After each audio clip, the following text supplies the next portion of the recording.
Let's welcome in Cathie Wood, CEO and CIO of Ark Invest, and Tom Lee, head of research at Fundstrat, chair of BitMine Immersion Technologies, and a CNBC contributor. Welcome to both of you. Tom, you want to just start with your thoughts on the markets? Why is tech kind of not participating this time? They've been a ballast so far in this sell-off.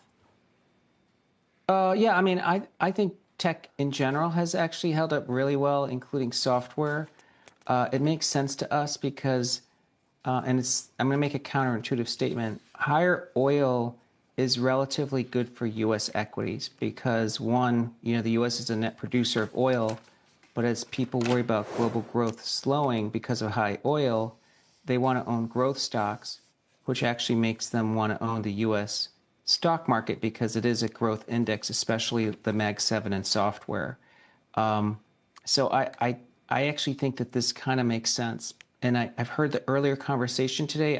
I'm also in the camp that I think we're making our bottom this month for the equity markets. Okay. What about, we got Jefferies down 7%, Deutsche down about that much. A lot of people are trying to look around, poke into where these private credit exposures and stuff might be. What would you say about that narrative right now, Tom? Well, private credit's been a problem for some time. So I think it has been increasingly revealing, as Jamie Dimon said, more cockroaches. I do think it's probably not as systematic as we might fear. I know people carry the Lehman hammer and think that this is a repeat of the GFC. But again, there's a lot of reasons it's not a systematic. One is just the size of the market's not nearly as large, but also things that look like credit stress aren't really signaling like they did in 2008. So I think it's hurting financials right now, but I don't think it's a broader problem for the market or the economy. Cathie, you guys are looking, if I'm not mistaken, to kind of help the public get into more early stage growth companies. And we saw last week Robinhood did something similar. They're IPOing a venture fund. And this comes against this backdrop where a lot of the kind of growthy companies have ended up in private markets and they don't go public anymore. Then I know the SEC has a big push to try to change that. But one of the problems, as you and others know, is that sometimes they don't perform that well. It's very risky. So could you just comment on the current state of affairs? Like the private markets have losses. You go in the public markets. People don't want losses, but they want access to growthy companies. Who can they feel confident will help give them the best of the bunch? Yes, Kelly. Well, it's very interesting to be managing money at this time and to have managed money, very early portfolio manager, early in my years, in the tech and telecom bubble. It's night and day. There was no fear back then.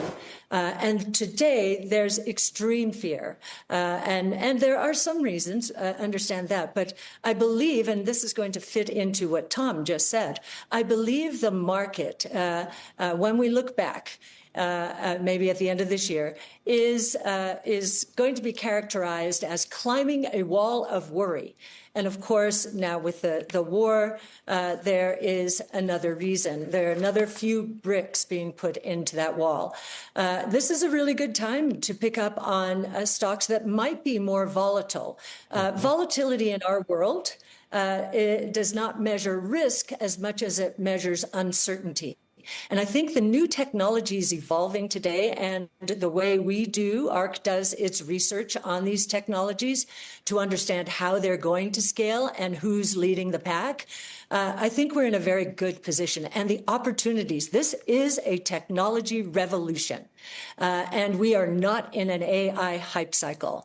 And we think it has miles to go. And of course, consider the source. It's all we do. But we're beginning to see results, astounding results at companies like Anthropic and OpenAI in terms of their ARRs.